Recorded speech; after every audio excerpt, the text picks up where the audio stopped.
एक डॉलर और उसके सामने तेजी से कमजोर होता भारतीय रुपया, तो क्या भारत में सब कुछ और महंगा हो जाएगा? इस वक्त यही सवाल करोड़ों लोगों के मन में घूम रहा है। रुपया अब रिकॉर्ड निचले स्तर करीब 95.5 प्रति डॉलर तक पहुंच चुका है और इसका असर धीरे धीरे हर घर की रसोई, हर जेब, हर महीने के बजट पर दिख सकता है। वजह सिर्फ बाजार की हलचल नहीं, बल्कि वेस्ट एशिया में बढ़ता युद्ध जैसा माहौल है। ईरान, अमेरिका और इजराइल के बीच तनाव ने पूरी दुनिया की टेंशन बढ़ाकर रख दी है और सबसे ज्यादा असर तेल की कीमतों पर पड़ने लगा है। भारत अपनी जरूरत का लगभग 90% कच्चा तेल बाहर से खरीदता है, इसलिए जैसे जैसे क्रूड ऑयल महंगा होता है वैसे वैसे भारत को ज्यादा डॉलर खर्च करने पड़ते हैं। यही कारण है कि डॉलर मजबूत और रुपया कमजोर होता जा रहा है। आने वाले महीनों में अगर यही हाल रहा तो petrol, diesel, gas cylinder, flight ticket, mobile, laptop और रोजमर्रा के कई सामान महंगे हो सकते हैं। ट्रांसपोर्ट का खर्च बढ़ेगा तो खाने पीने की चीजों से लेकर ऑनलाइन डिलीवरी तक हर चीज की कीमत पर असर दिखेगा। यानी महंगाई धीरे धीरे आम आदमी की जिंदगी को और मुश्किल बना सकती है। सबसे बड़ी चिंता यह है कि अगर रुपया लगातार गिरता रहा तो आरबीआई के लिए महंगाई को कंट्रोल करना आसान नहीं होगा।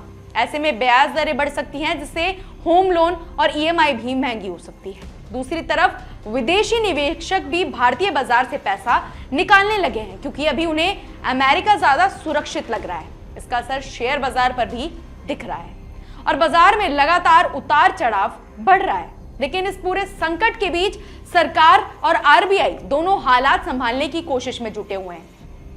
आरबीआई डॉलर बेचकर रुपया को सपोर्ट कर रहा है ताकि अचानक बड़ी गिरावट ना आ जाए। सरकार तेल कंपनियों के साथ लगातार बातचीत कर रही है ताकि आम लोगों पर तुरंत बड़ा बोझ ना पड़े। आने वाले समय में सरकार फ्यूल बचाने, इलेक्ट्रिक व्हीकल्स को बढ़ावा देने, पब्लिक ट्रांसपोर्ट मजबूत करने और विदेशी मुद्रा बचाने पर ज्यादा फोकस कर सकती है। प्रधानमंत्री नरेंद्र मोदी ने भी लोगों से फ्यूल की बचत, कारपूलिंग और जरूरत न होने पर विदेशी यात्रा टालने की अपील करी है।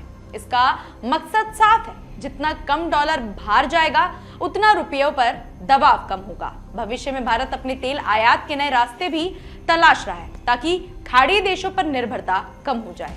साथ ही सरकार एक्सपोर्ट बढ़ाने और विदेशी निवेश वापस लाने के लिए बड़े आर्थिक फैसले लेने वाली है।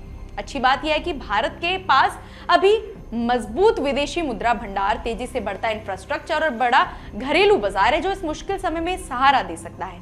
आईटी और फार्मा जैसे सेक्टर्स को कमजोर रुपयों से फायदा भी होने वाला है, क्योंकि उनकी कमाई डॉलर्स में होती है।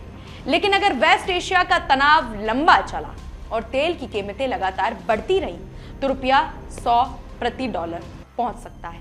ऐसे में आने वाले कुछ महीने भारत की अर्थव्यवस्था के लिए बेहद अहम रहने वाले हैं, क्योंकि ये सिर्फ रुपयों की लड़ाई नहीं है, बल्कि महंगाई, आर्थिक स्थिरता और आम आदमी के भविष्य की भी बड़ी परीक्षा है। तो ऐसी ही अपडेट्स के लिए जुड़े रहिए हमारे चैनल द इंडिया मूव्स के साथ।